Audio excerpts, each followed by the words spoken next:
Evening and welcome to a new webinar. In the beginning, I always have to check if everything is working here technically in the back office, and it seems to be all right. It seems to be that we are live. Okay, everything's working. Welcome, good evening, and welcome to the first episode of this We Read For You webinars series. It's a new series that we've started up. This one is the first. Not our first webinar, of course, but the first time that we do this type of webinar. And in these types of webinars, we bring inspiration to you. So each month we read a book that inspires us, and then we bring some information, we describe that book, we tell you what we've learned out of that book and how you can learn from it and how you can adapt it. And this time we've read the book Play. Perhaps Indeed. we can show it to you. That's the book Play, and that's what we have read. So I will switch to the presentation mode. That's how you will see us present this evening. And I will immediately start with what we are doing. So it's a form for us of bringing inspiration to the world. And in this inspiration, well, I already told it, it's a new series of webinars we read for you, and every second Wednesday of the month we are going to bring a webinar like this, probably with an exception in July and August. Then we have to still decide what we are going to do. Perhaps we do it a little bit later on the month. Perhaps we still will do it on the second Wednesday of the month.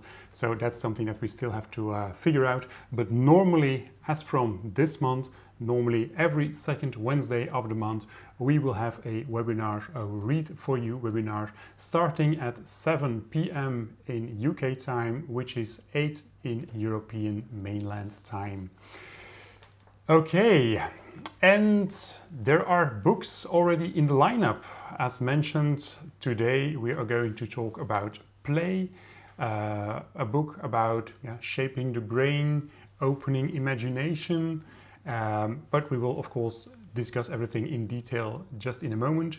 And the other books that are coming up are, for example, Women Who Run With the Wolves, Originals, The Teachings of Don Juan, and many more that we have already read or are still reading and are coming up. So I hope you like the concept, and then I would say just stay tuned and be here with us every second Wednesday of every month. Okay, and as I mentioned, this is a form for us to bring some free sources of inspiration to the world. And that's not only that we do this with these webinars, we've got actually lots of free sources of inspiration. For example, we have our 60-second thought of the week, which is shared on all our social media channels, Twitter, Instagram, LinkedIn, and Facebook, and very shortly also available as an Alexa app. And I'll also share these in the chat, just in case you'd like to follow those things, such as the 60 seconds. Absolutely. And another thing is an ambitious leader chat. That's also a short video. Well, short, it's somewhere between, let's say, 10 to 20 minutes that we just have a chat around a central theme. That central theme is every fortnight, every 14 days. It comes out also on our social media channels. And then you can ask us any question you want regarding that topic. And then we have a chat around it, and hopefully we inspire you again with that chat. But we also send out a blog, we have a podcast. So with other words, there are a lot of free sources of inspiration, and you can all find them on our social media, Twitter, Instagram, LinkedIn, and Facebook. And well, all the links are now displayed in the live chat of this video. Still busy with it. You're still doing it, but they're coming, all the links. So if you want to follow us, if you want to keep inspired, and also if you want to have a notification when the next webinar is coming up, the next We Read For You webinar, or to see which book that we are going to discuss, well, then again, it will be displayed on all those social media. Okay, that's a bit of the introduction, but of course, well, for the ones who are new here, it's also good to make an introduction of ourselves. Why don't you go ahead first while I still add some of the social media, because I have to do it step by step. Yes, of course, I will. Well, good evening. My name is Dennis Fredericks. I am the CEO and founder of the Happiness Factory. I founded the Happiness Factory back in 2010, so already 10 years in business right now. And what we do with the Happiness Factory, that's something that I will explain in the next slide. But for myself, within the Happiness Factory, I'm an expert in deep coaching, in process modeling and purpose finding. And that's about it. So Hello everyone and welcome. My name is Caroline or Caroline. Who am I? At the Happiness Factory, I'm also a coach for ambitious leaders. My expertise lies more in negotiation and mediation next to the leadership coaching because of my previous job at the Belgian business school.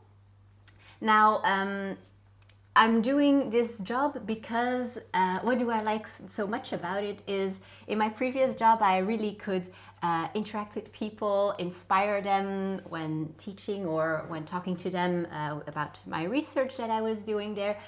But at the same time, you only get to see people once or 2-3 times, so you don't get to really see whether what you have told them, whether the insight that you've given them has sparked their imagination and whether it really makes a difference in their lives. So what I really like about what I'm doing now is that we coach very long term and that I really get to see people progress. Now, next to the coaching, I'm also doing my PhD here in London at University of London, SOAS. yeah, exactly. And now you know who we are. Then, of course, the next step is that you get a short introduction of the Happiness Factory itself. Who is that company, or what is that company? Who is behind the company? You already know that one. But what do we do with the Happiness Factory? Well, we have a very big mission, and our mission is to change the world and to make the world a better place to live in. Now, that's very big. So how do you start with something like that? Well, we focus on the power of one. I am absolutely convinced that every individual can change the world. And what's the link between that individual and the world? Well, as an individual, you're probably part of a society and you're probably part of a company. Or at least perhaps you're creating a company. That's something that can happen. Or perhaps you are creating a community, and then you will be part of it, of course. And societies and communities change the world, and companies change the world. So if we create stronger individuals, stronger leaders who can build stronger companies, who can build stronger communities, then of course in the end the world will become a better place. So if we summarize that with a tagline, then we say we partner with ambitious leaders who want to reach more in an easier way. And to find out whether you are an ambitious leader or not, well, then just stay tuned, stay seeing and listening, and then you will find out what you can do to become an even stronger or even better ambitious leader. So, what can we expect tonight? What can you expect tonight, indeed? So we will start off by taking a look at what play is. Is there a definition for it? What are important aspects to play? Then we will, after that, take a look at whether there is an opposite to play. Is there an opposite? What might that opposite then be? To then dive into work versus play, or work and play, because of course that's what's also very important for ambitious leaders and for you as a leader and your team. To then at the end take a look at how you can add a little bit of a step-by-step plan on how you can add more play to your life. Now, of course, we said that we would make this a little bit interactive, so there will certainly be a number of questions for you to take a look at. And most of those we will be doing through the VoxVote platform. So, before we kick things off, let's take a look and let's play all together. So for this, you will need an object, and I'm going to ask you to stand up. Dennis will be the subject here. He will also be playing alongside you. What will we be doing? So you will take an object, but please do take an object that can't break. We're not responsible for broken items. So, for example, take a book. That's what Dennis is going to use. I just have to unplug the microphone. And I'm going to ask you to just stand up. To just stand up somewhere where you have some room in front of the computer screen. And I'm going to ask you to just take your object and to turn it around over to make a full circle over your head all the way through. So Dennis is going to show this to you how to do it, and you just do it when you're standing, as you can see, and you do this with your dominant hand. So just take a look at how that went. Now I'm going to ask you, you're doing it a second time. Now I'm going to ask you, and I'm also going to ask Dennis to do this with your non-dominant hand. So just take a look at how difficult or how easily this might go. All right. Okay, did that work out? Now, of course, let's up the play a little bit more. I'm going to ask you now to do this on one leg and with your eyes closed. Dominant or non-dominant hand? Let's go for the non-dominant hand and see whether that works out.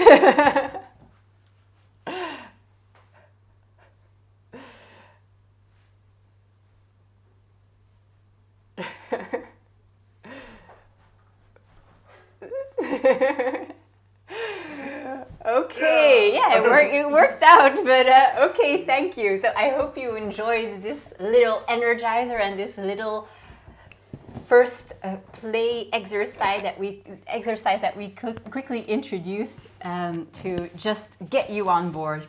Okay, so now let's get down to business and to the serious play.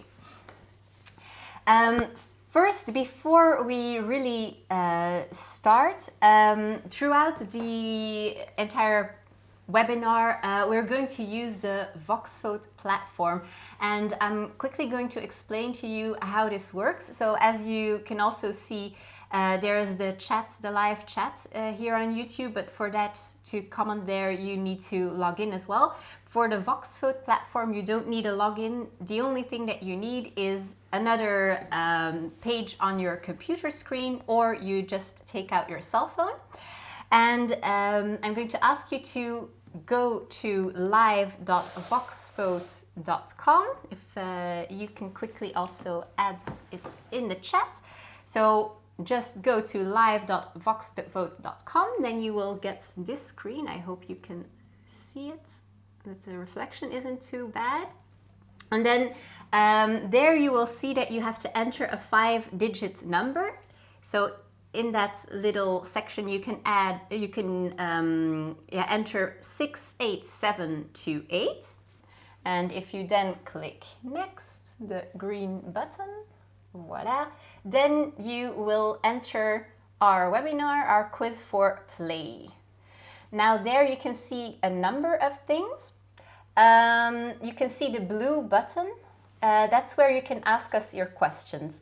So that's throughout the entire webinar. You can ask us your questions just there, and then at the end of the webinar we'll do the Q&A and we'll answer the questions that you've sent in, either via the app or via VoxVote or via the live chat on YouTube. Now there are a number of things that you can already do now before I launch the first question. So here in the right top corner you can see that you can also add your nickname, so that way we know who is participating, always nice. And you can see that you're waiting for the first question to be started by us. So we will start that first question now. We're going to give you 2 test questions just so you get to know the platform a little bit. And it has started now. So what was the last act of play that you engaged in? Just make sure that you put a couple of keywords and then press enter or press vote after you've entered the different keywords all together. So just a little test. Let's see if we can already, if we already have a couple of votes. We have go running, for example, or we have playing with the children.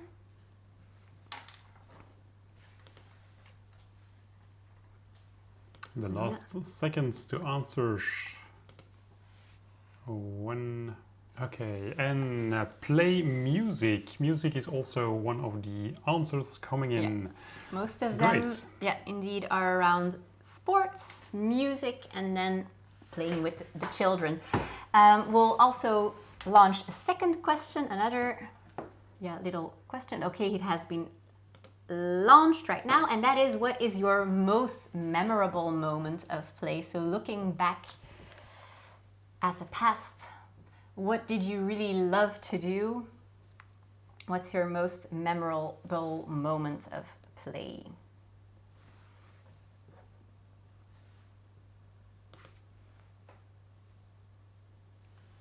That's perhaps a more difficult one.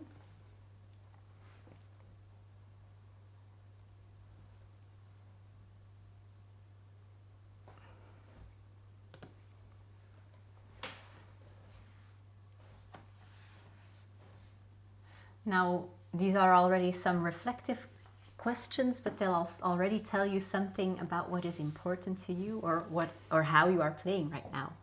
Mm-hmm. Strategic games, friends, sandcastle building. A lot of answers coming in. Baking. Yeah. All right. All right. Some fun things indeed. Okay, so those were the two questions to just get a look and feel of the questionnaire.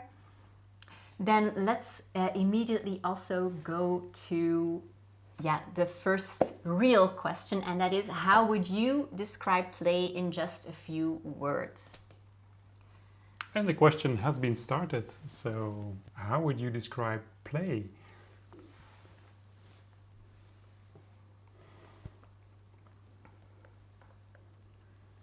And if you type in some keywords, just put them after each other.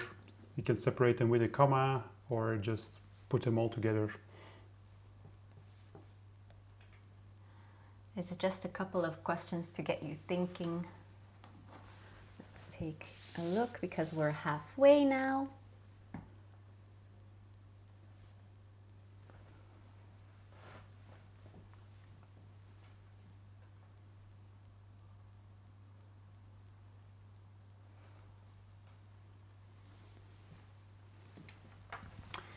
Okay, last seconds. What are the answers that are coming in? Okay. We have a few words. Yes, indeed. Perhaps I can also show it. Here it are. Different words are highlighted. It's a word cloud automatically created. So things come in as leisure, share, childish, joy, fun. That's time, I think, and something like, the cloud takes the words, but not in the right order. So okay. All right. Okay, so that's how we define play before our webinar. Now we are going to give you more insights around play, what it means, how you can create play, how you can implement it more in your life, and then perhaps probably your viewpoint will change. Who knows? Who knows? Yeah, indeed. So let's dive into the play. Well, yes. This question we already answered. Oh, I have to switch back to the presentation mode. Yes. So of course the first question, what is play? We already described that one, or at least we already answered that question. Yeah, indeed. And what you will see also is each time that we will go to the quiz, you'll also see the little logo in the bottom corner. So then you know that something's coming up. Exactly. So, okay, what is play? What is play? Well, the best way to describe play is not to describe it, but just to see it, to see it happening. So I added here a video. Oh, here it is. I added a video of just two kittens playing around, because that's, well, as we all know, cat videos, they always work on the internet. So that's one advantage. But that's play in the purest form. Those two kittens, they are totally unworried. They don't have to take anything into account. Even their mom isn't there to protect them or to say something or to do something. And as you can see, they are just playing around the rough and tumble. They are doing a lot of things. It might seem as if they are fighting, but at the same time, you know, it isn't like that, because they are not really hurting each other. So it goes on like this. They play, they chase each other, and actually they practice. They practice for real life. Mm-hmm. That's a bit the thing. And I will just fast forward a little bit in the video here, because in the end it becomes even more fun to see. Here the one is a bit distracted. He's looking at the camera. For him the play is over. He's just waggling around and looking, but the other one, whoop, with a big jump on top of him, and the play has started again. And I think this is really the essence of play. Indeed. Now, putting a definition to play is something that's actually very difficult. It's like putting rules to play, and then, if you put rules to play, then where's the fun again? It's less fun, less joyous. So if you look at the book, one of the things that at least I took along is that it's difficult to put a definition to play, but at the same time that there are a number of elements that are important to see something as play. So I'll quickly go over these.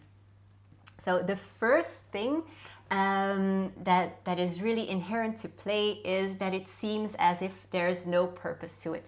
There's no obligation, you don't have to do it, it's just something that you really enjoy doing. As like we saw with the kittens, they're just walking around and one on top of it is jumping on top of the other. They don't have to do it, they can stop anytime, they can continue, doesn't really matter, it's just pure fun. Then a second element that's really very important in playing is that it's voluntary. So there's no obligation to do anything. It's really something, as I already said, you enjoy it, you want to do it. It's not something that you have to do for work, it's not something that you have to do for your family. You just love doing it, and that's why you're doing this. Then the third element is inherent attraction, like you see also with children in the picture that I chose there. There's something about it that you just feel attracted to. You just love doing it, and it might be a little bit naughty even with the boots in the water. It's just fun. You really are attracted to it. You're really sucked into the activity. A fourth element is that you have freedom from time. So when you are doing something that you really love, that you really enjoy, that's really play, actually you just lose track of time. So you stop caring about time, and time can really go very fast as well. Another element that's important when you're playing is that there is potential for improv. So you become less rigid when you're doing this. When you're playing, you become a lot more open. You open your mind. you're open to trying new things, you're open to chance, to luck. And an example of this can be for let's take an engineer. You're an engineer by education.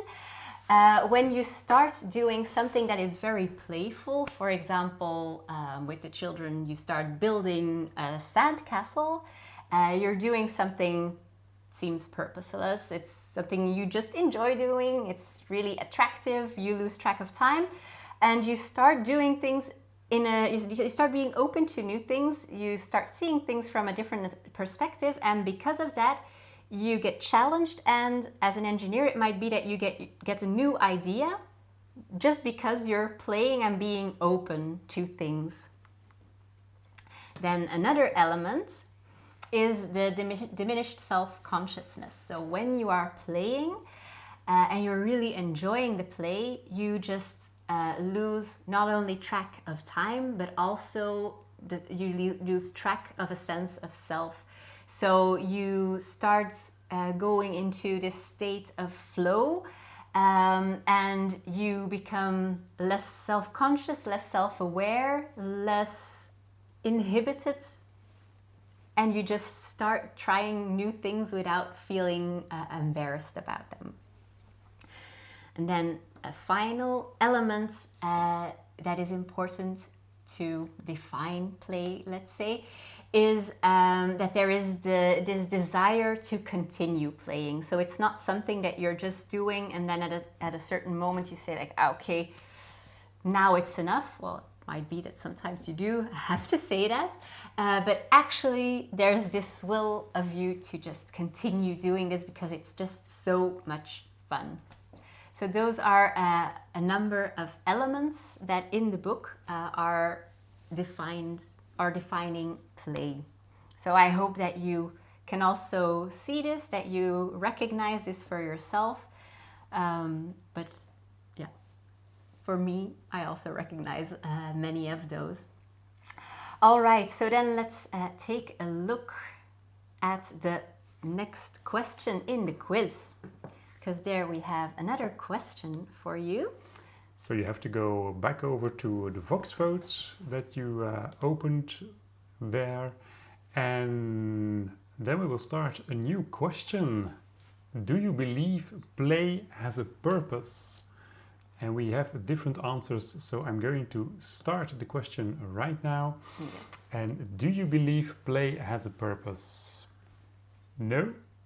Attributing purpose to play defies its definition. Yes.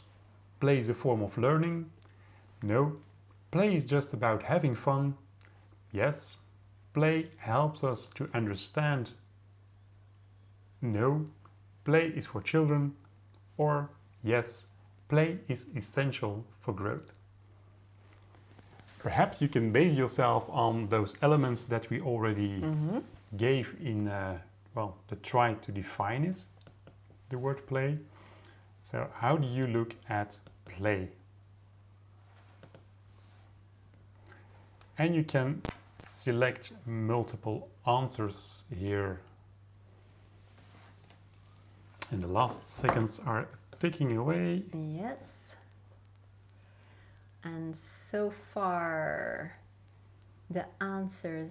Oh, okay, so we're there. And the answers are very split. Some of you say, no, play is for children. That's one of the dominant answers. And then we also see another dominant answer is yes, play is a form of learning. So it's a yes and a no. Yeah. Save us. What's the answer? Let's go back to the presentation then for this. All right. So,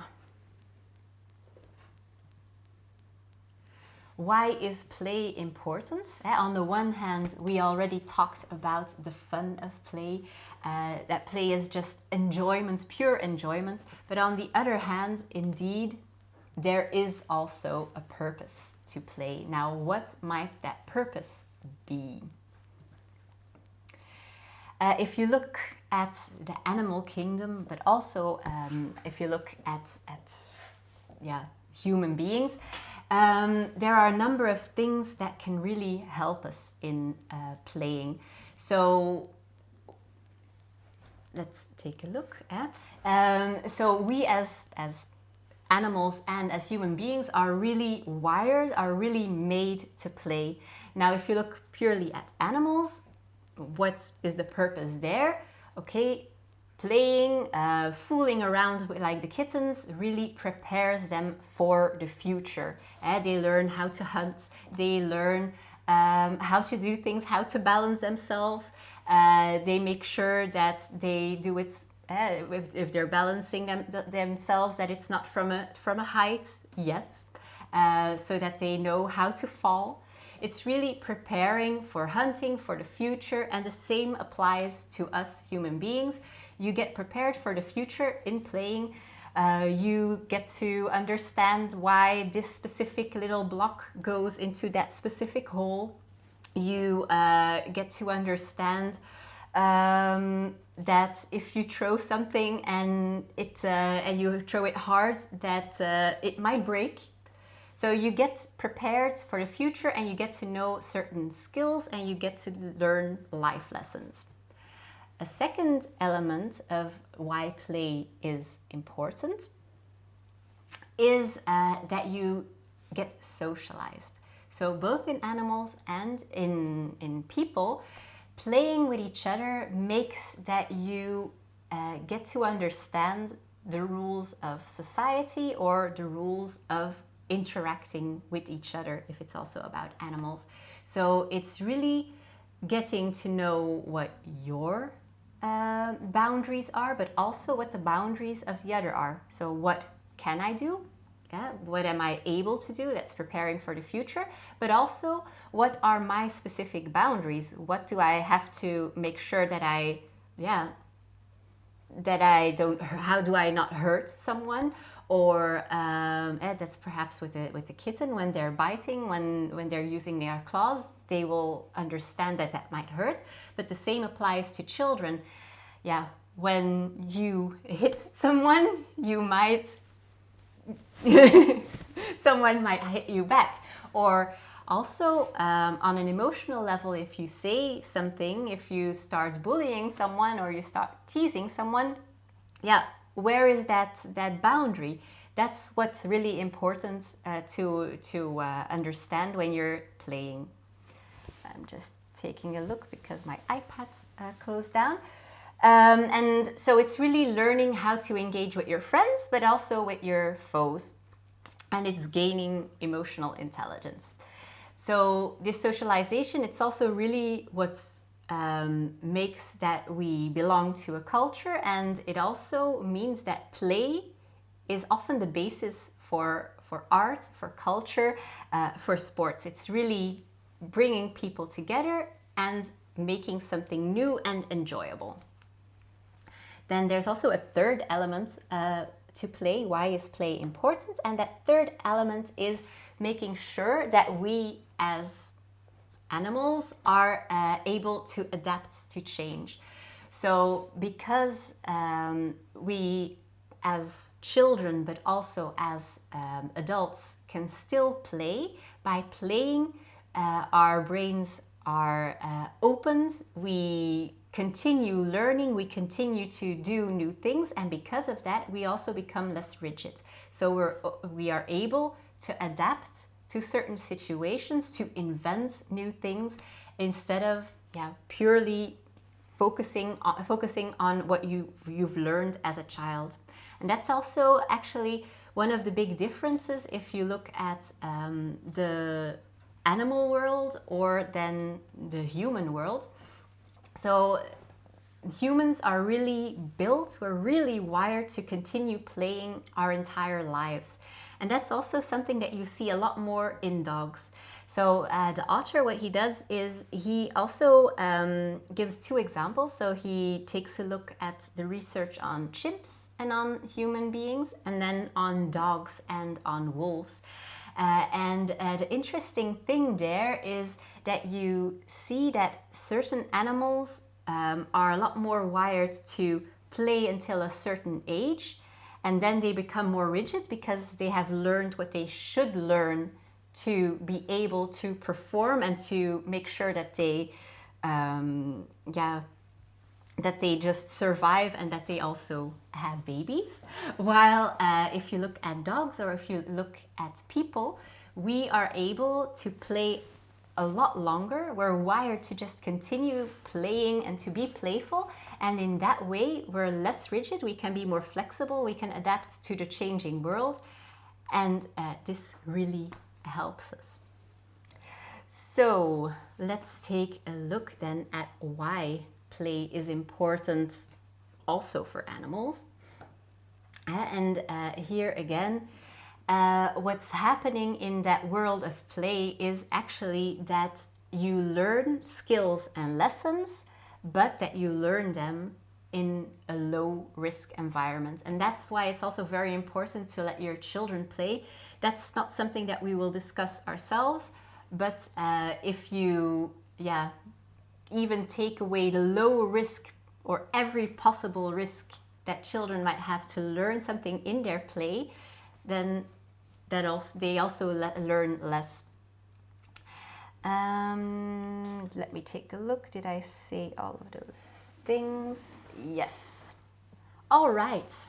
Then let's have a look at the next part. Yes, and you see the logo in the bottom right corner again, the Voxvote logo. So please go over again to the Voxvote, live.voxvote.com. If you are just entering the webinar, then well, go over there, enter the pin code 68728, and then very shortly you will get a question from our side to answer. It's again a multiple choice question, and now we have talked about I would say the more theoretical part of play. How do we define play? What's the purpose of play? All that kind of things. What can help play, but it was now all explained in a pretty general way.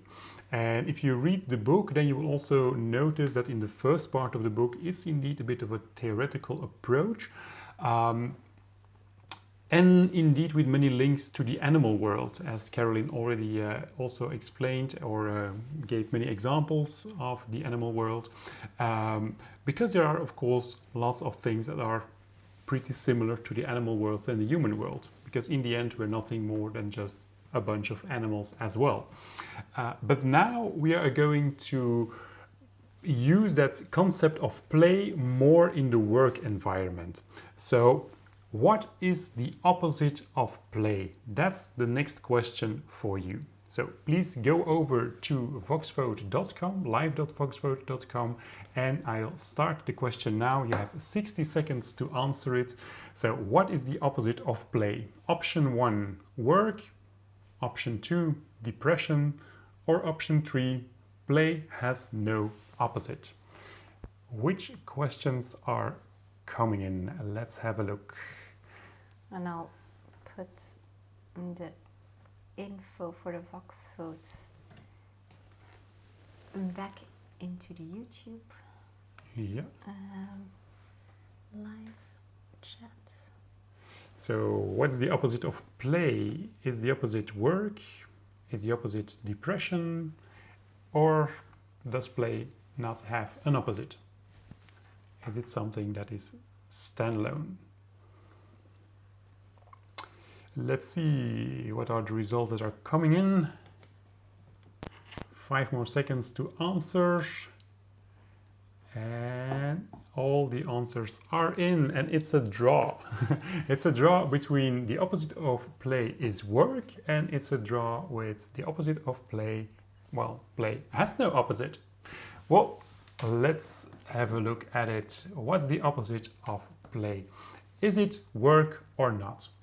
Well, I have a few pictures, and the first picture I'm going to show here is of a company I worked with now already several years ago, and that company made an implementation of scanners to have a better control on their logistics system with barcode scanners, and it was really a huge success, that implementation.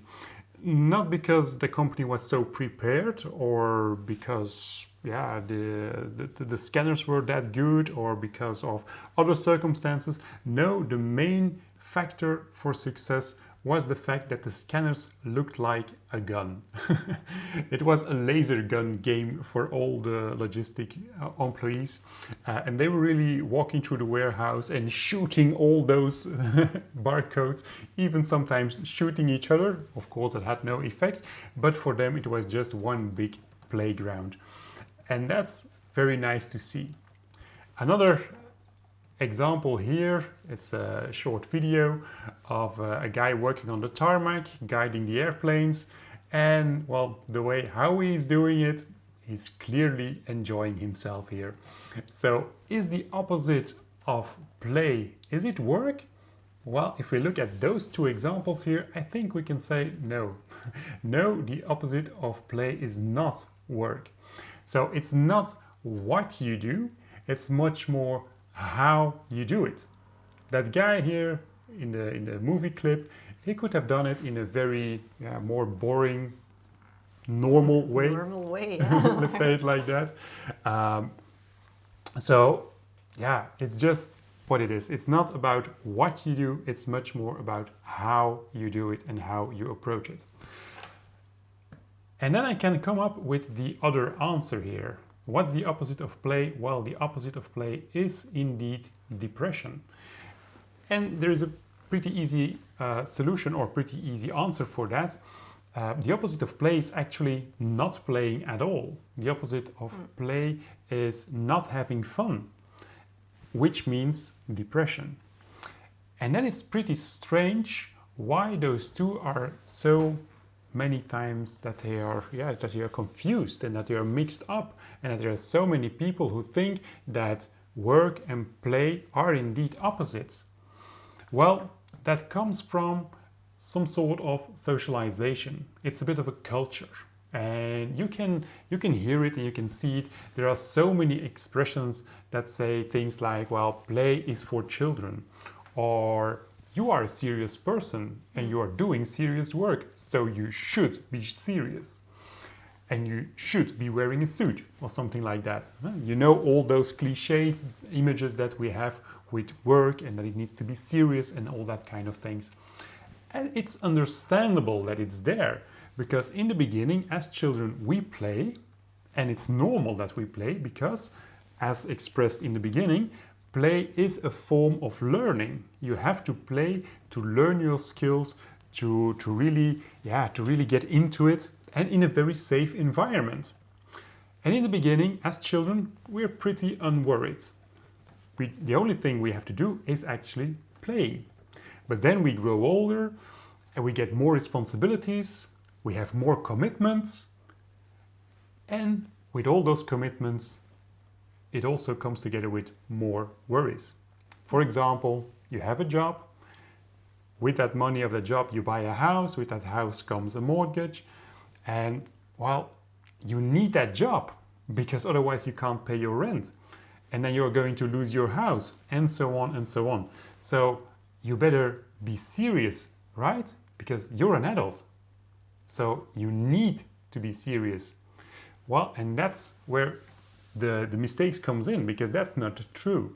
We need to keep playing, because if we keep playing, then there are actually a lot of advantages that come up. And then the big question here is, and you see the Voxvote logo again, so the big question is, which advantages are coming up when you put more play to your work?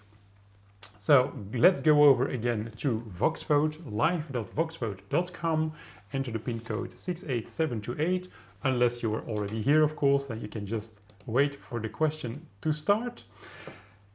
And I'm going to start the question right now. So what are the benefits of adding more play to work? And it's an open question, so you can just fill in whatever you want. The thing that you think that's the benefit. Let's see what comes in. Yeah, what are the benefits for you? What are the benefits perhaps for your team if you're leading a team? And we're halfway.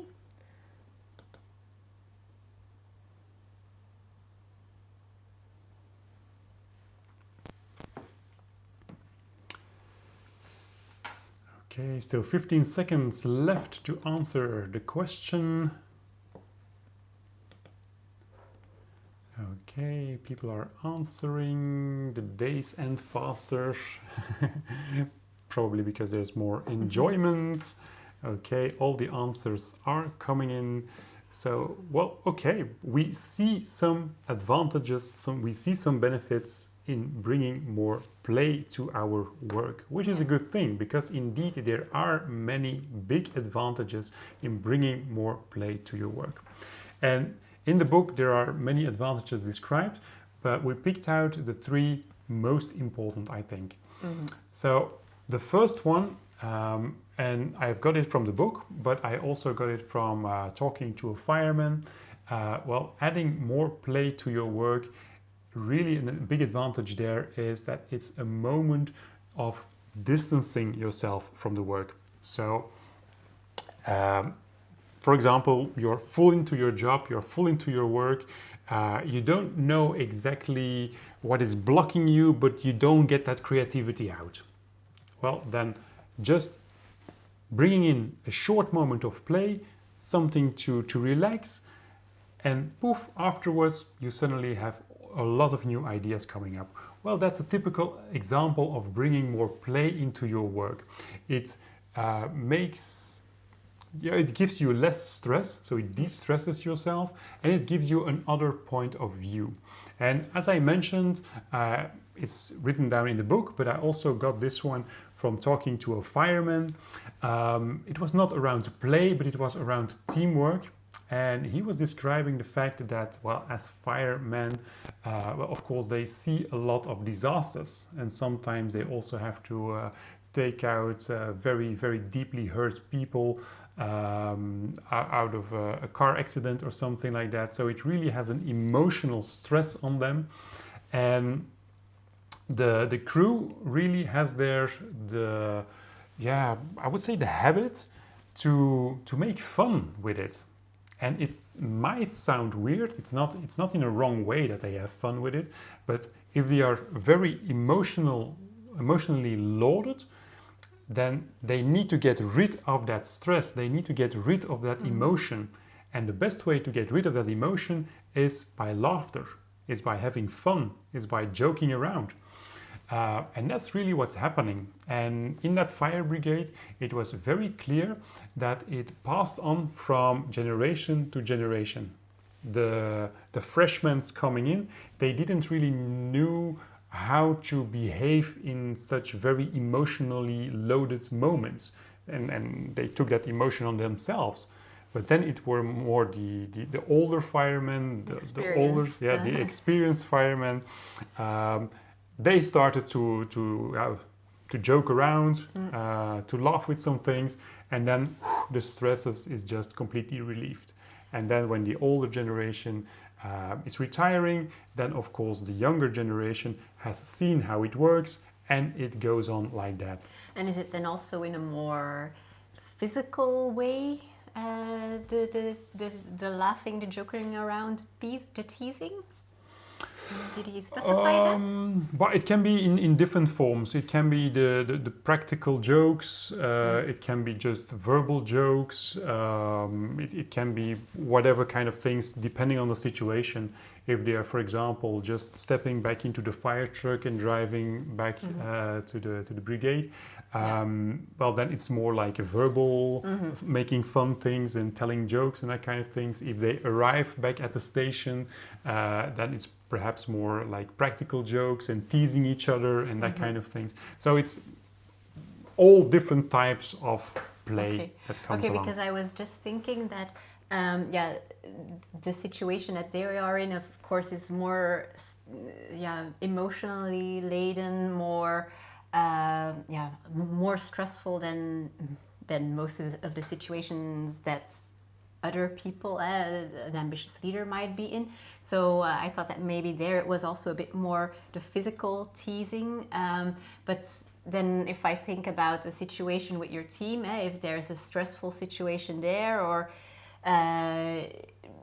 you can feel the tension, then something that some people do is also make a small joke, and that can also ease the tension, which is then a less severe form, I would say, Yes, of this indeed. kind of play. But it's also play, right? It's play, indeed. It's play, and indeed here with the fire brigade, it's of course with a very high stress level, a very high emotional level. In a normal or a more normal working environment, of course, you don't experience that high or that much of stress levels, but still, play can give you just that moment of distancing from the situation that is. And that can reduce your stress level, and it can give you another point of view. And by getting another point of view, well, that is already the spark for new creativity, for the spark for new ideas. And what is also very important in this is that, well, probably that play will not come automatically. That's also something that we can learn from the fire brigade.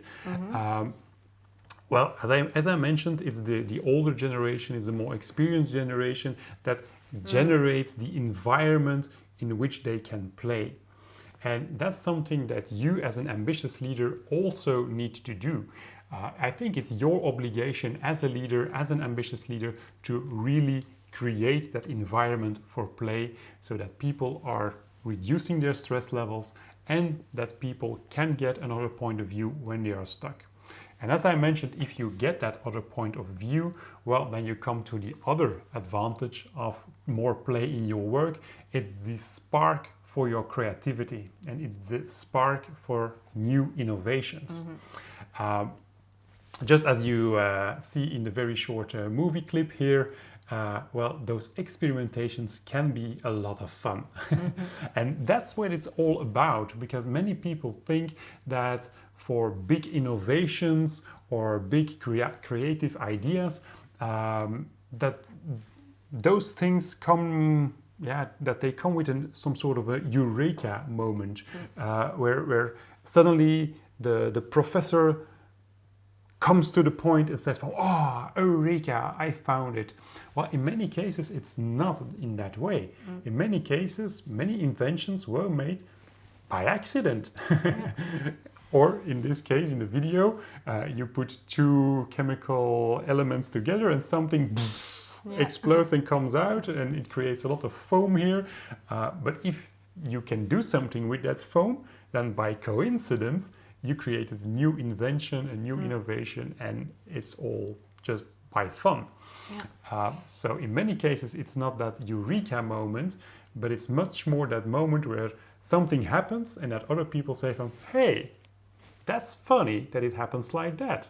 And that fun is again an indication for play. Yeah, and if you think about it, or if you look at big inventions from the past, often the invention itself happened in a playful way, in a fun way, or with the purpose more of a cultural, social purpose. Let's say, so more of a not really an economic purpose, or it's a lot of things were just invented because it was fun. For example, if you look at the first steam engine, okay, they put it to use rather quickly, but the first versions of a steam engine were developed just to make something, a toy, to do something with a toy. And the same, if the another example that was highlighted in the book that I really enjoyed actually was, if you look at fireworks were invented long before cannons were invented. So the fun part, the artistic part, the cultural part precedes the purpose part or the economical part. So I think that's also very interesting. Absolutely. And then we will go to the third advantage of bringing more play to work. And well, the big advantage there is that play is actually the pathway to mastery. And the explanation for this is very simple. If you enjoy what you do, if you like what you're doing, then you will probably keep doing it. And the longer you do something, the better you become at it. We have here a picture of Einstein, who is clearly enjoying his bicycle ride. I will not say that because of bicycle riding that Einstein became a genius, but it's just as simple as that. If you enjoy what you do, well, then it's pretty logic that eventually the results will become better. Mm-hmm. So the more you do it, the more you practice, the better you become at it. But of course, to keep practicing, you have to enjoy it, and enjoying what you do, that's playing. Mm-hmm. So work is definitely not the opposite of play, and actually they can merge together. You can play at your work, and at a certain moment when you really combine them very deeply, you don't even see a difference anymore. And then work is play. And that's also described in the book, especially with scientists. You can see things like that they really enjoy the experiments that they're doing, that they're really that deep into it. And if they start talking about their inventions and all the experiments that they're doing, that it's like a child just describing about his play. So it's really worth it to bring more play to work. But then the big question is, how do you do that? Yeah, indeed. And we have an answer for that one. Well, yes, but first, before we really dig into how you can bring more play to work, is we will take a look at some play personalities that are described in the book. So different ways of playing, because each of us really has their own preferences that you grow up with. As a child, each of us is a full-blown player. We just love doing it. We just continue doing it. But then, of course, we have certain inherent talents, and certain things are also encouraged by the people around us, by our parents, by education. So after a while, you get play personalities. You have forms of play that you really enjoy, and other forms of play that you cherish less. So let's take a look at the first form of a play personality. Thanks. And that first one is also the one that babies start off with, and it also triggers the same reaction in adults, even when you are interacting with a baby. And that's the play personality of the joker. So it's really just brabbling, doing silly things, doing stupid things, practical jokes, just joking, and also like babies, brabbling and making silly faces. And that's also what you as an adult do with a baby, because you are joking, you are having fun, you are interacting. So that is a first play personality. Now, how could you bring that more into your daily work? Actually, a little bit like the example that I gave earlier. If you see that there's a lot of tension in a meeting, having a small joke, or a practical joke perhaps even, can really help you just take away that tension. Yes, and it's also the example that I gave with the barcode scanners that looked like a gun, and they were just shooting around. Well, that was really a playful environment there, because on Friday afternoons there were a lot of practical jokes done in that company, and it was really enjoyable, definitely. To give another example of that one, well, there was someone absent on sick leave for several weeks, so the desk was empty for several weeks, and then suddenly on a Friday afternoon they started to create a puppet that simulated the guy so that the desk was not empty anymore. All that kind of practical jokes, all that kind of practical things, you can really bring into work. And perhaps there are people who say well, that's really childish. You don't have to do this. Again, think about those socializations. You have a serious job, be serious, don't play. Well, in that company, I can assure you the combination was brilliant. There was very hard work, there was very serious work, but at the same time, there was also a lot of playtime. And that combination went really, really well. because of, as I described, the other viewpoint that it gives, another dimension, the team building that is coming out of it.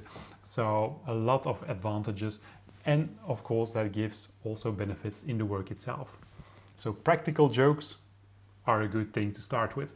Yeah, but of course you have to create the correct atmosphere for it as well, for people to feel okay doing this. I'd just like to remind you as well that if you have any questions, you can add those questions through the app. Just if you have a question around something, we'll answer your questions at the end of the presentation or at the end of the webinar. So please don't forget to just ask us any question you might have. So okay, let's have a look at the second play personality, and that is the kinesthetic. And we have someone here next to me who is in part a kinesthetic, because we're talking about play personalities, but most people will not be one specific type of play personality. You'll often be a combination of different play personalities, 2, maybe 3. Most of the time, not just one. Now, someone who is a kinesthetic is someone who, loves, enjoys movement, enjoys walking around, running around, and someone whose thinking goes better as well when they are moving. And as I said, I have someone sitting next to me for whom this is the case, because every time you go running, you come back with a lot of ideas. Lots of ideas, indeed.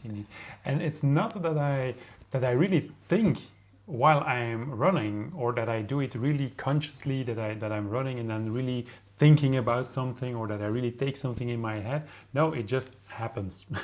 And that's also the fun part of it. If you are fully in your play personality, then it just happens. It's also that feeling of flow, that things just flow out of it.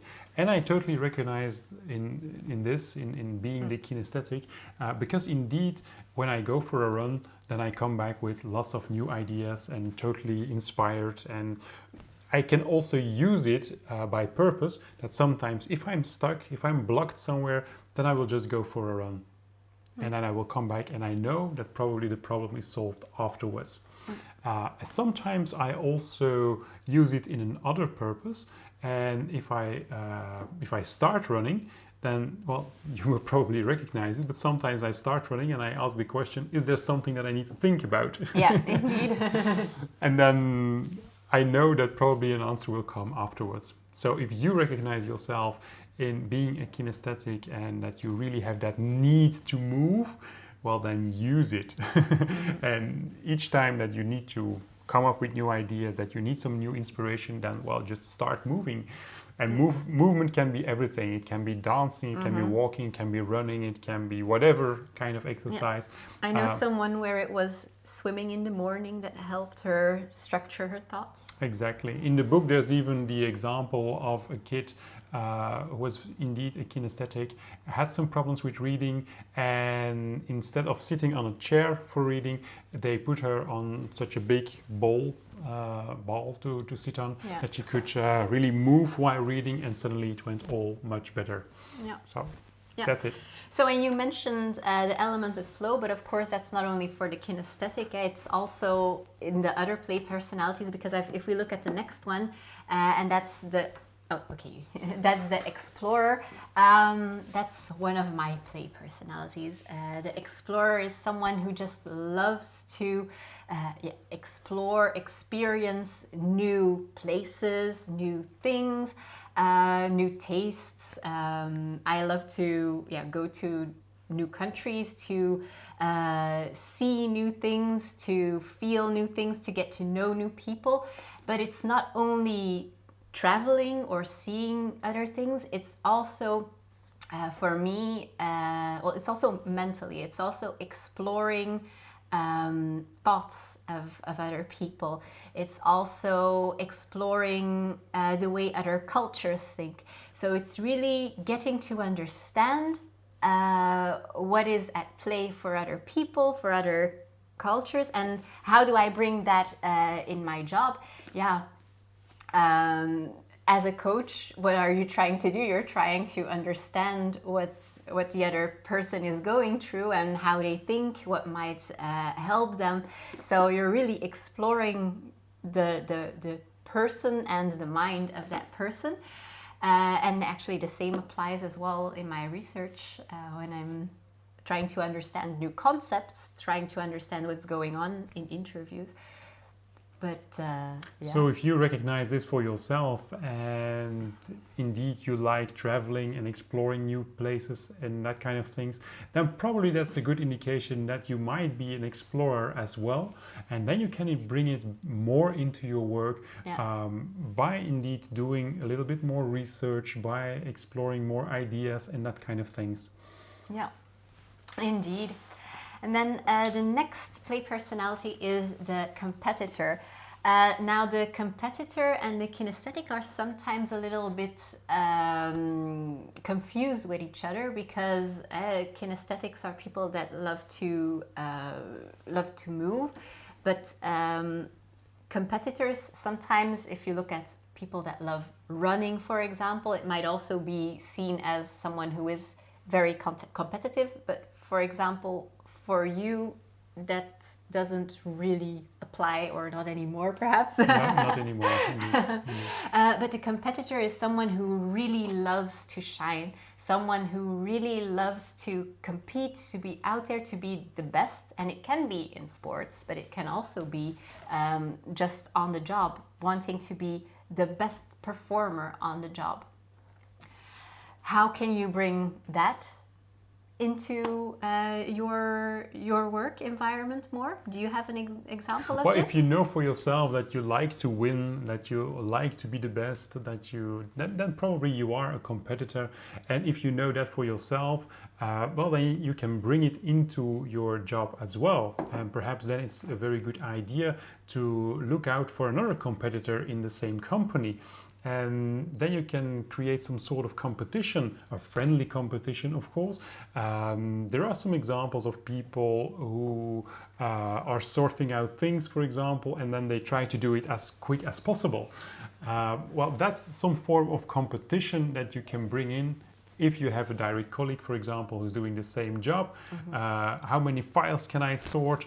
How many emails can I answer in just 1 hour time? And then have a competition with another person who is also a competitor. If you don't have another competitor in your company, well, then you can just compete with yourself, and you can create some rankings of, let's, for example, say answering emails. Oh, this was my best day of the week. Today I answered 3 emails more than yesterday. Things like that, you can implement it for yourself. If that's what gives you energy, what makes it fun for you. Mm-hmm. Okay, let's have a look at the 5th play personality, and that's the director. So that's the person that loves to organize, to structure things, and also to tell people what to do and what not to do. So it's really, arranging things, planning things, making sure that everything goes according to plan. And I think this is an easier one to see. If that's one of your strengths, how can you bring this into your work? Well, of course, by just doing it, it's very related to your job, but perhaps you can even change your job that it can come out even more. For example, if you are a real director and you really love that planning and that organizing things, well, why don't you become a wedding planner or something like that? That's a very direct way where you can immediately implement it, where you have to plan everything, or an event organizer or things like that. Then you are fully into your zone and your work is just play. If you don't want to change your job immediately, then you can just see how you can implement it more, how you can plan more things in advance, how you can organize things better, how you can organize things for yourself in a better way, and so on and so on. Yeah, and the director part is something that the both of us don't really enjoy that much, but luckily for that we have Kirtana. Indeed. That's also something important. If you lack a certain personality, well, then hire one. Indeed. Okay, so let's have a look at the next one, and that is the collector. So actually, a a collector, the play personality of a collector is someone who really just enjoys collecting not only things, but it might also be experiencing, and the best things, the best experiences possible. Just, for example, not traveling completely for the travel, but traveling because in each country they want to have a picture with them and the national flag. That might be an example of a collector. Do you have any other examples? The stamps collector, the of course, collector. the rock collector. You can collect everything you want, and there are people who really enjoy it. That's really play for them. And if you want to bring that more into your job, well, there are also a lot of things that you can collect in your job. You can collect ideas, you can collect in meetings, for example, you can be the one who write down everything, because then you're collecting all the words and the thoughts. You can be the one, like an accountant, for example, who is collecting all the data. Well, if you really enjoy it, if you really like to be a collector, well, then that are absolutely jobs or elements of jobs that you can certainly focus on. Yeah, indeed. So let's have a look at the next to last personality, and that is the one of the storyteller. So for the storyteller, imagination is key. They really love telling a story and making everything that is happening around them into a story, some kind of drama, sometimes in their heads, sometimes in real life, but it's really about being able to say things in a more as you can see, I'm not a storyteller, in a very figurative way, and it's something that you are very good at. Absolutely. You use a lot of pictorial representations when you're talking, right? Yes, absolutely. I recognize myself the most in this one, in being a storyteller. I remember as a kid, I used to play what we call play radio together with my sister. Hours and hours and hours we talked in those, or we recorded our voices on those cassettes, and then in all kind of different ways we were really composing an entire radio program with an interviewer of the teddy bear and so on and so on. Probably my mom has still hours of those cassettes somewhere in a drawer. And still, I still like it now these days, telling stories to the kids. They're not always true. There are a lot of imaginative stories in it. And I implement it also in my work because, well, I used to create radio programs together with my sister, without an audience, of course, just for ourselves, just for the play. And today I'm doing the same. I'm not creating a radio program, I'm creating a video webinar right now, but it's actually the same. So I'm still playing, I'm still doing the same thing that I was doing when I was a little kid. Yeah, indeed. And you can really see that you enjoy it. And it's the same with the podcasts, for example. Exactly. Something that I can't do, but you're really enjoying it. So, absolutely. So if you are a storyteller, indeed, there are also several ways. You don't always have to be a podcaster or a webinar host or something like that. You can also do it in a company by sharing the vision, telling stories to others about what was happening and so on, because that storytelling, it's a very important thing to also transfer knowledge within a company. Things that have happened in the past, things that have happened in the night shift, for example, that the day shift is not aware of. Well, you need a storyteller who can be aware of those things that were happening in the night shift and then really bring it in the most expressive way that people are really listening to it and learning from it, and then the same problem will not occur in daytime as it was in nighttime, for example. Things like that you can really implement in your work. Yeah. And as you can see, it's also the personalities that we relate to the most, where we can give the most examples, of course. So the final one is the artist, the creator, and that's one of the two personalities that I also relate to the most. typically, if you think about this, the artist, the creator, it's people who love to paint, who love to draw, who love to make music, those kind of things. But it's actually also broader. It's also, for example, cooking. People who love to experiment with the cooking, create something new. People who love to garden and to make something, but to see it grow. So it's really the essence for there is that you really enjoy, making things or seeing things evolve. So it might also be, for example, it can be something really practical, or it can be something more artsy, something that doesn't really have a purpose. But if it's more practical, for example, it might be that you're an engineer who likes to create things, who likes to pluck things apart and then put them all together again to make something and to see how it works. And it might be that you're someone who becomes an artist or sells the things that they make, or it might be that it's very private for you, that there's only a couple of people or maybe even no one who gets to see what you're doing. But the most important thing is that when you are thinking about your play personality, that it's something that gives you a flow and an energy. And if I look at my two play personalities, for example, they both at the same time give me this energy of enthusiasm, a heightened energy, but at the same time also some kind of a calmness.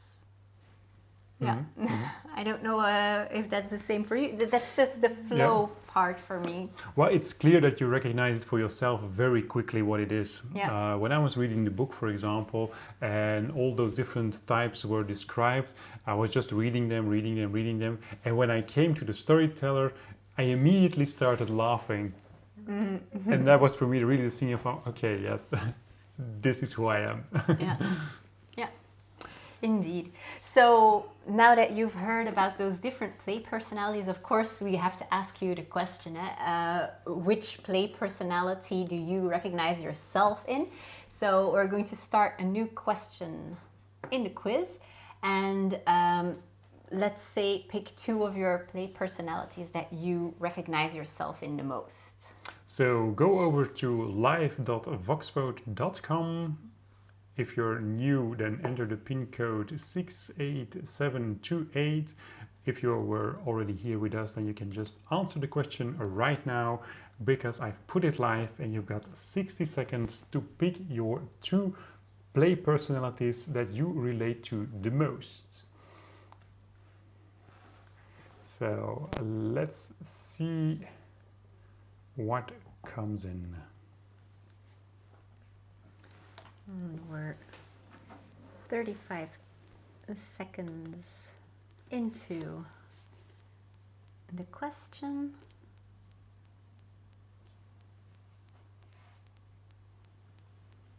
Okay, still 20 seconds left to pick your two personalities, play personalities. Okay. Yeah. It's clear that we have lots of explorers and lots of artists here. Okay, yeah. Let's take another look. And 5 seconds left. 5 seconds left. 3, 2, 1, and the question is closed. So we will switch here, that you can see the results. So as you can see, there are lots of explorers and lots of artists. We have no competitors, no directors, no collectors. Okay, interesting. Yes. Interesting to know. Well, of course, it's nice to know that for yourself, but then the big question now is, you know what you are, but how can you bring that even more to your work? So if you are an explorer, for example, how can you explore more in your work? How can you bring that type of play into your work? And if you are an artist, then how can you bring that creation part more into your job? And we've also have a question for that. So I'm going to put the question live. So if you go over to live.foxvote.com, live.foxvote.com, then you can now answer how you will put your play personality to use.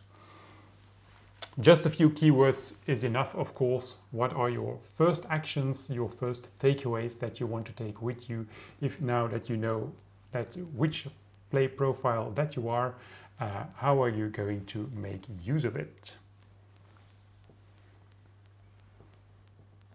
And of course, this is something that will stick in the back of your mind. Just think about it over the following days, but it's already a first reflection right now.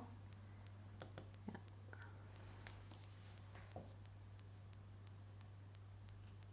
Perhaps it's not an easy question because you have to think about it, of course. Yeah. There are some answers coming in. Okay, you people will go for a walk more. That are probably the kinesthetic people, I suppose. Some people will tell more stories. That are definitely the storytellers. Yeah. Okay, yeah. I don't immediately see the explorer and the artists answering the question. Maybe they need more time. They need more time to explore it. Perhaps. Definitely. Okay, well, that's good. And that's really a big takeaway for tonight. If there's one thing that you absolutely need to remember, then it's this one. What is your play personality? And if you know what your play personality is, then making that reflection towards your job and to really see how can you bring that play personality, that type of play, more into your job. Yeah. And if you succeed in that, then probably your job will become much more fun. Yeah, but we'll a little bit later in the webinar, we'll go deeper into how you can bring more play into your work as well. Absolutely. Okay, now up till now we discussed a lot about play, and we talked mainly about all the advantages that play can bring. And then the next question, of course, is there a dark side of play? Or is that just, like described on the slide here, is it just Darth Vader in Lego version? Is that everything there is as a dark side to play? Or is there a real dark side? Well, to answer that question, to be honest, there are 3 dark sides. And the first one is pretty related to the play itself. Imagine or think back to the kittens video that we displayed in the beginning. The kittens who are playing, well, it's pretty clear that if you play the rough and tumble play or game, that sometimes you can get hurt. And that's more as an accident. That's not a part of the play itself, of course, but it can happen. And that's indeed a dark side of play. You just want to have fun. A small accident happens, you hurt yourself, ouch, okay, it happens, you can't play again. But at the same time, it's also a good thing that it happens because of that, you also learn the boundaries, your personal boundaries, but also the social boundaries. What are the things that I can do with another person before it really hurts? What happens if I take an arm and if I really push on that arm, then, well, oh, the other one is going to cry. Okay, perhaps it's not a good way to do it. Or what happens if I fall with my head on a stone? Oh, I start bleeding. I need to be more careful with that stone. So indeed, it is a dark side. You can get hurt out of that play, but at the same time, it's also something good because you learn out of it. Yeah, and that's actually also why most animals stop playing at a certain age, because they've learned what they have to learn to be able to survive.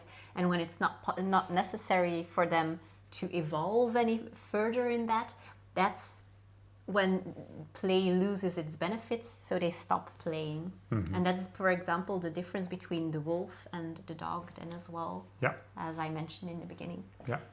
Now, other elements that are related to play that have a bit of a dark side is, for example, those people who don't see the difference anymore between reality and the play.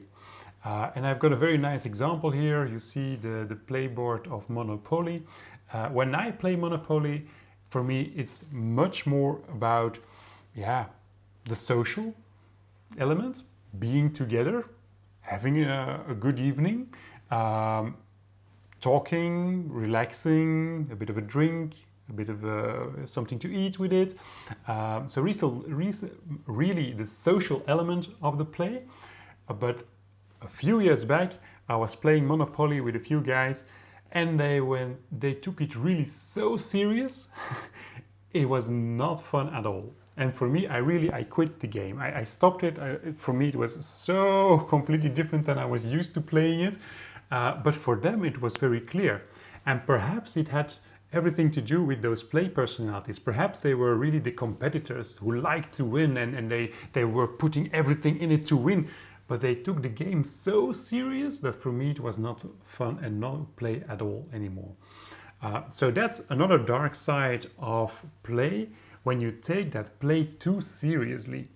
And that's also something that happens with, for example, professional athletes. Sports is, for many people, just a hobby, just something that they can enjoy. And as a professional athlete, probably you also started as a hobby. You did the sport because you liked it. And in the book, there's a very nice quote of our Belgian champion, Tom Bonen. He's also stated in the book. And it is a reminder that he writes to himself, and he says, well, I started cycling because I just liked cycling and because I liked winning the races. And now I'm a professional athlete. I have to remind myself on how it all started, that I do it because I like it, not because I have to do it. And that's very important. If you want to keep playing, then don't take that play too seriously, because otherwise you're not playing anymore. And that's, again, a dark side of play. If you overdo it, then perhaps you're not doing it anymore. And that's actually also one of the things that we discussed together. Okay, it's not that it's not fun at all anymore for you, but for example, the running, you don't really see it as play, because for you, it's not because you purely enjoy the running, but because the purpose is to stay fit. It's not the running itself that gives you the fun, right? Yeah, exactly. So it's really related to the flow and the fun. Yeah. And a third element there, or a third example of how you can overdo things, is a YouTube channel, Prank versus Prank. It's a YouTube channel that was very popular somewhere, let's say 10 years ago or something like that. And it was a couple, and they started just with practical jokes. So they were really the jokers play profiles. And they put on a practical joke on one another. And it all started very easy, with nice videos and very enjoyable videos, where the one was teasing the other with a practical joke. And then the week after, it was the opposite way around. And the other one was playing a practical joke on the other one. But slowly you saw an evolution in it. They had to do better, bigger and bolder every week. So it was really like a built-on thing. And every week they had to go over the previous week. So the practical jokes, in the beginning, they were very fun and very nice to watch too. But then it became worse and worse and worse and worse and worse. And at some times you really thought, whoa, I don't know if this is still enjoyable, if this is still, something fun. And in the end, well, they had to take their YouTube channel down because it was actually becoming a bit too big, too bold. And they also split up as a couple, probably because of those practical pranks that were not that practical jokes anymore, but that really hurt them. So that's one of the dark sides of play that are very directly related to play, but they have a bit of a negative side at it. Now there is something else which is a dark side of play. You can get a play addiction. And of course, a very well-known play addiction is the gaming addiction. And that is because if you're gaming, then you're completely focused, you're completely into a tunnel vision, you're desocializing, you're only focusing on your screen, you don't really have real human connections or real human talks anymore.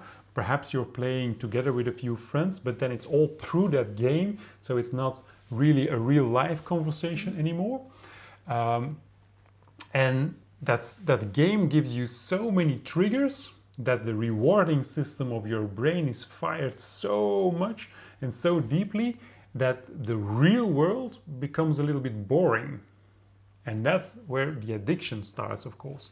And you see that with gaming, but you also see that in casinos, for example. You go play there, you win some money, and suddenly you feel yourself like a very big, strong man with lots of money, and you start dreaming about everything that you can do with the money, and so on and so on. So you lose a bit of the reality with the real world, and it becomes addictive. And that's also a very big dark side of play, of course, when that play becomes addictive, when you are losing your social connections, when your brain is on fire over triggers, that the real world isn't interesting anymore. That really is a downside of play, of course. And then the third dark side of play, well, actually it isn't play, but sometimes it's seen as play. And you have to think, for example, at bullying. You also see it in the picture here, the kids in the background, they are laughing. And probably if you ask those kids, why are they bullying this girl in front? Then probably you will get an answer like, oh, we were not bullying, we were just playing around. We were just fooling around. Yes, okay, for them, perhaps it is that impression. But if you think back to one of the first slides that we showed, where we tried to give a definition for play, well, a very clear definition of play is that it needs to be inclusive. It needs to be fun for everybody involved, and it needs to have that element of that you want to continue with playing. And it's very clear that in this picture, the one who is bullied absolutely doesn't want to continue. Yeah, it has to be enjoyable. Indeed, it has to be enjoyable. It needs to be inclusive, and this is not the case here. So probably the ones in the back who are saying we're just playing, we're just fooling around, well, actually they are placing an attack under a false flag. And that's a dark side of play, that play sometimes can be misused for something which absolutely isn't play. Yeah, and it's actually the difference between teasing and play and bullying then, of course. Teasing is still play, because teasing is looking at where is that boundary of myself, of the other person. That's the socialization. And then the moment you feel that you're doing something that might be a little bit too much, you stop, because you want it to be enjoyable for the other person as well. But if you continue to cross that boundary, then of course it's not play anymore. Exactly. And that's something that you have to take into account, because in the previous slides we challenged you to bring more play into your life, more play into your work, but of course you need to be aware of those boundaries. And especially with practical jokes, that's something to be careful with.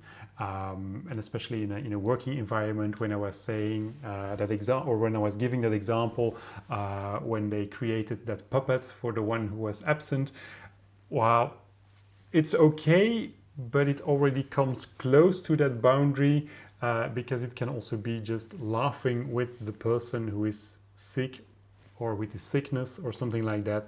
So you must be careful with those things, of course. But there's no rule for it. What's okay, what's not okay. That's the same with humor. In some circumstances, in some context, a certain joke can work, and in other circumstances, in another context, it's totally misplaced. So, but as long as you are aware of it, and as long as you know that everybody feels the enjoyment of it, then it's still okay. Okay, so that is the dark side of play.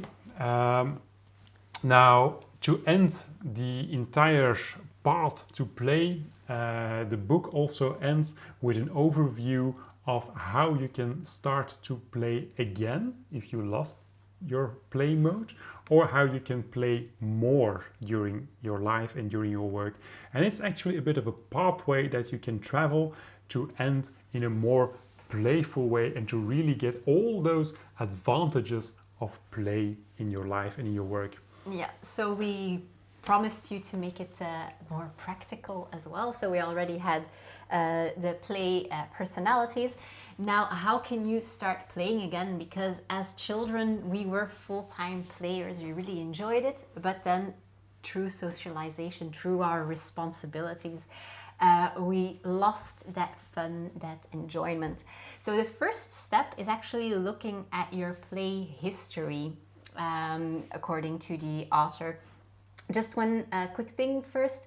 If you have any more questions around what we've already discussed, please let us know and just pop them into the app here with the Ask Questions, so that at the end of the presentation we can answer your questions there.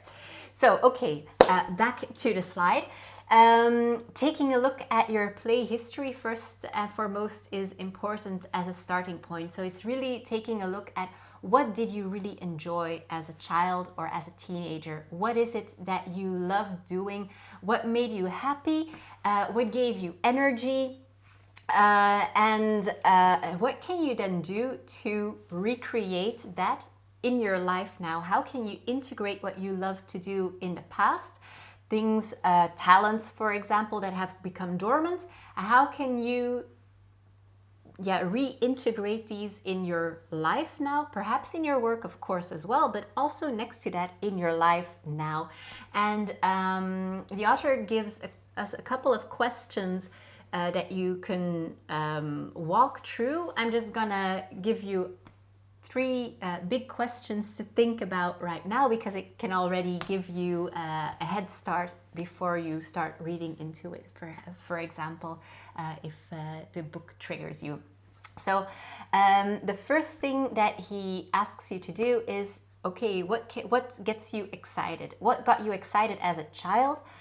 What gave you energy, both mentally and physically, and made you feel free? So that's the first question to start thinking about. And then he asks you to link that to the emotions that you got out of it. For example, as I also already said earlier, I really loved to, as a child, just draw, paint, do anything that's a little bit creative, bake as well. So those are the things that gave me energy. What were the feelings that I got, that I connect to it? What are the associations that I have with them?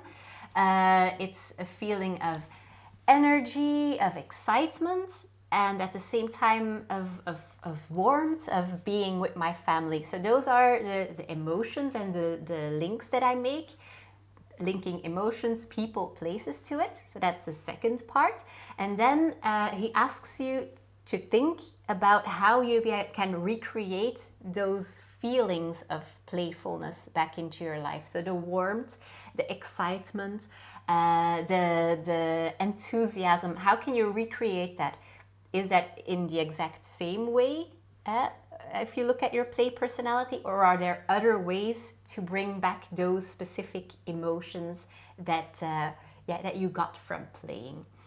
So that's actually the first part, taking a look at your play history and how that can help you to think about things to do now.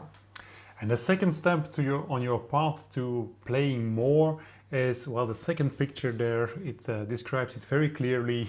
Expose yourself to play. Play is everywhere, or at least you can play with anything. If you have a dog, you can play with your dog. There are so many things that you can do. There are so many things that you can connect to with your children, or with the neighbors, with friends, with family, with dogs, with whatever. Play is everywhere available. So if you really want to go into that path of playing more, well, then just expose yourself, put yourself really open to play. And it's something that you have to go after. It's not related to the book here, but it's a research that has done in another context. And in that research, they just counted how many questions people asked each day. And they did that for all age categories, starting from, let's say, 3 years old till somewhere 80, 90 years old. And for every age category, they just counted how many questions are being asked a day. And the graph shows something like an exponential curve that goes down. And then at the end, it goes up again a bit. The explanation is pretty easy. If you have children or if you have seen children, then you know it. In the beginning, when they are young, they ask a lot of questions constantly. And then it goes down. We start to ask less questions each day, and somewhere between 40 and 50 years old, you reach that state of what the researchers called your terminal seriousness. The moment when you ask the least questions. And that is also immediately related to play, because in that age category, most people are not playing anymore. So if you want to install more play in your life, well, then step out of your terminal seriousness and start playing again. Expose yourself to play, make yourself available for play, and just do it. And the reason why that graph in the end goes up again a little bit, well, you probably also know that with older people, they just don't know it anymore. Or they don't care anymore. And that's actually the next point. Giving yourself permission to be playful and to be a beginner at something again. So often a lot of us have a fear of failure, of coming across dumb, or perhaps of looking silly. The looking silly for me, for example, isn't that much of a deal, but I really have a fear of failure or a fear of looking dumb. And because of that, you just, you stop playing, or you have these roadblocks on your path to go play, while playing is really about just exploring, trying new things. So this has to do, of course, with, as we discussed earlier, society tells us that as an adult you shouldn't be just frivolous, you should do things, you have certain responsibilities, and because of that, if you feel very responsible, you want to do things as to your best abilities, so you stop doing things that might not really add to what you have to do. So it's really those norms and expectations of society that we don't question anymore and that become internalized and that hold us back to dare to play, to dare to be silly, to dare to fail. Well, actually it's really fun to do silly things, because the moment we start doing them, we actually find it fun. Indeed, and that's the link to the next one, where you see the compass in the upper right corner there. Well, fun should be your true north. But that doesn't mean that you always have to travel north, of course, but just keep fun as a very big indicator. If you want to play more in your life, if you want to play more in your job, then make it fun. And if you don't know how to create more playful activities in your job, well, then start with those things that are fun, that you really enjoy doing. And of course, and that's the reason why I say you don't always have to go for the fun, because with fun activities, in many cases also non-fun things are related to that one. So for example, if you like sailing, well, you also have to maintain your boat. So it's linked to that, and perhaps you like the sailing, but you dislike the maintenance part. The same with camping, for example. If you like to go out camping, well, then probably you have to pack and unpack before and after. Perhaps you don't like that part of it, but the main trigger is what really inspires you, what really gives you that good feeling of fun, and start with that. That's your true north. And then the other things, while they are linked to it, they are related to it, they just come with it. You just have to go through it. Yeah, indeed. And then the next thing is just do it, actually. Be active. So you see the woman running, jumping over there. So just starting to move, just doing something actually also jumpstarts play. So this means that once you start moving, motion is actually the most basic form of play. It's exercise. It's like the exercise actually that we did in the beginning. We wanted to get you engaged. So that's why we wanted to have a little bit of fun, and you had fun because you were moving, but also doing things a bit in a silly way. Now, for most of you, for you it was different. Others couldn't see you, so it was safe. But at the same time, it was fun to do. It was moving and doing silly things that you might not be that good at.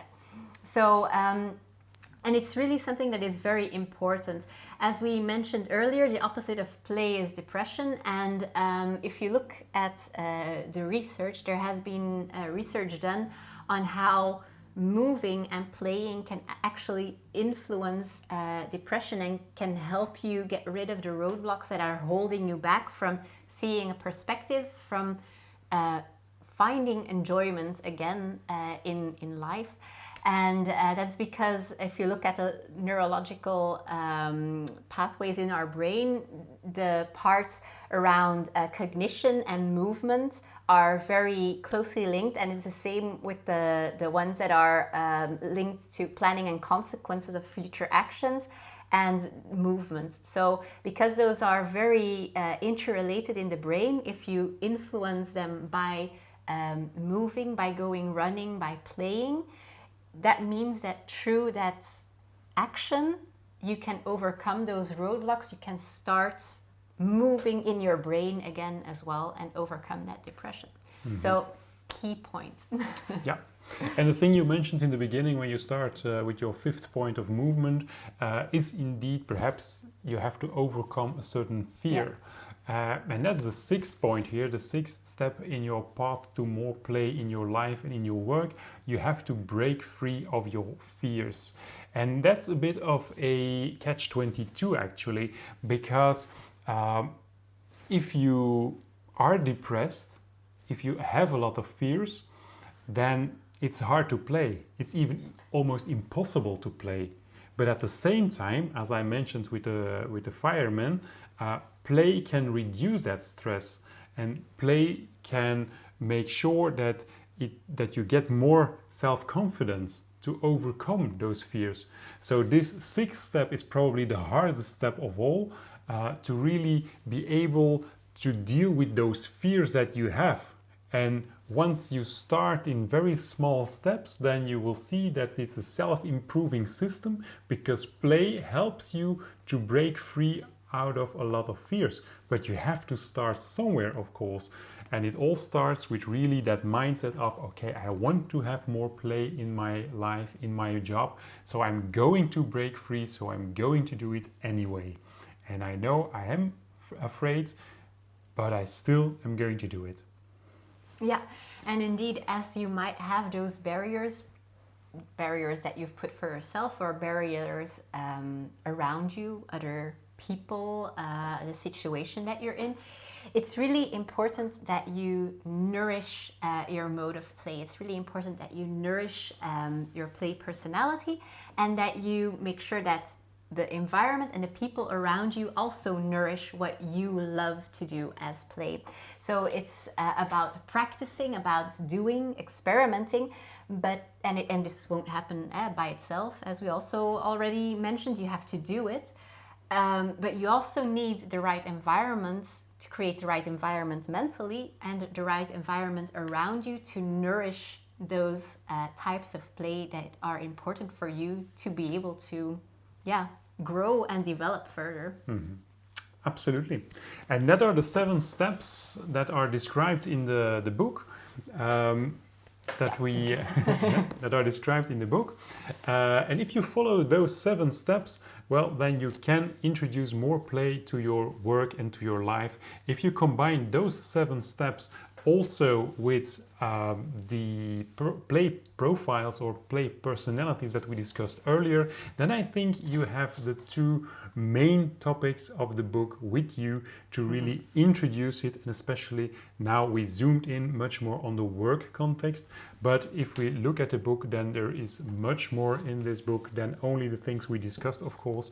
There's also an entire part about parenting, how you can be a playful parent, how you can introduce more play to your children, how you can give them already from a very young and early age the advantages that come along with play, and how you can prepare them as a parent, how you can prepare your children to stay playful throughout their entire lives. Because at a certain point, well, we tend to forget to play, or we tend to forget what it was to be playing. So that's also a very big part of the book, a very important part of the book. But for us, our target audience is of course those ambitious leaders. So we're not going to talk about parenting. And another big part of the book is about playing together, play in relationships. And that's also very important, and you probably also recognize it for yourself. The difference between the first weeks or months in a new relationship, when you are still completely in love, when there is a lot of hormones traveling through the air, then you still are very playful. But then after a while, that playfulness goes away, and then probably the quality of the relation also goes away. And that's also a very important thing that the author is describing in his book here, how play can have really good influences on the quality of the relations that you have. But as we are not relation therapists, we're also not going to zoom in on that one. So that was about everything that we took out of this book. And well, we the don't... most important things for ambitious leaders. Indeed. For ambitious leaders, the things that we take with us also. And if we take it with us, then we also use it. And we use it in the programs that we do, because we also want to play with our clients, of course.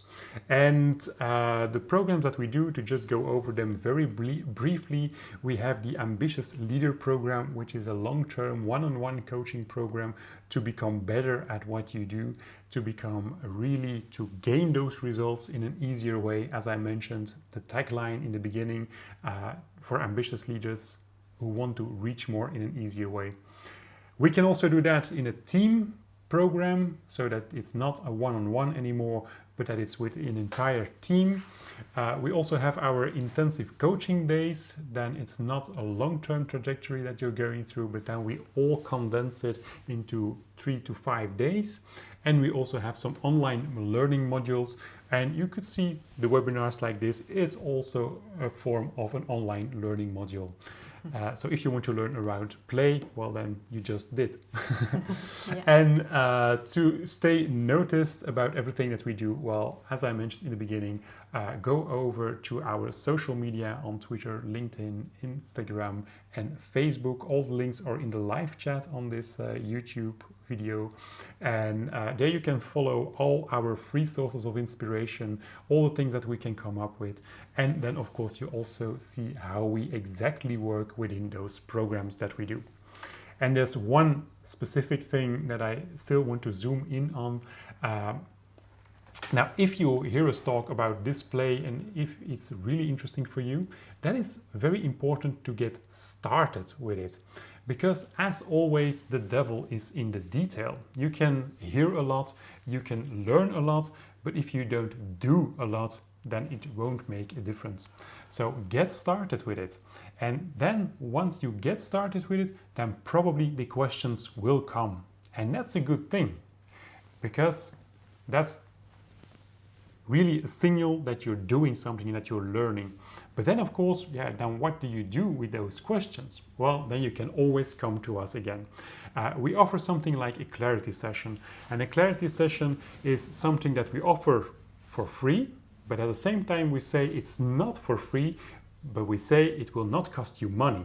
Because, of course, in such a clarity session, we ask for your full time and dedication. And in such a clarity session, we work to create more clarity in your specific situation. And we end the session on 3 levels. The first level is that we determine actions that you can take immediately after the session. The second level are actions that you can take, but that still require a little bit more thinking of your side. You have to reflect on things, you have to try out some things, but at least you know the direction where you have to search for it. And the third level are the things that you know that it would be better for yourself, that you would get some help. And then if we can provide that help to you, then of course we will do it with lots of pleasure. If we find out together, of course, because it's always in conversation with our clients or potential clients, if we find out that it's better that you find that help elsewhere, then we will also guide you to the right person so that you are indeed helped in the most beneficial way for you. And such a clarity session is a 90-minute session, and if you want to have one, well, you can book one on the website. So go over to www.thehappinessfactory.be, and there you will find a booking page, and then you can just put a clarity session at a time that is most suited for you into our agenda. And in the agenda, well, every time that is displayed there is a time that is suited for us. And you are also putting the link in the live chat, so you just can click on the link and then you immediately come on the booking page. Indeed. Okay, well, I hope you enjoyed everything we said. Now it's time for the Q&A.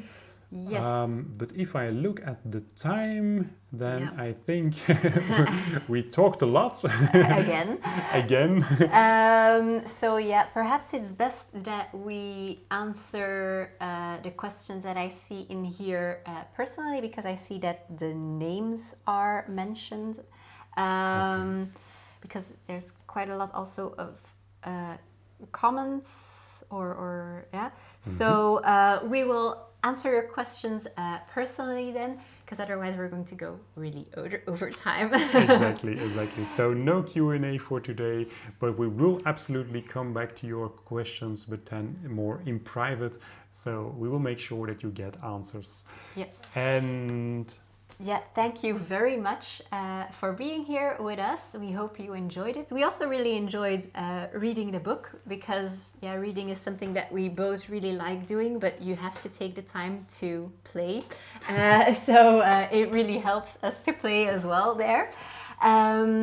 So we look forward to seeing you next month normally, but we'll make sure to keep you up to date about the specific date then, because of the holiday period.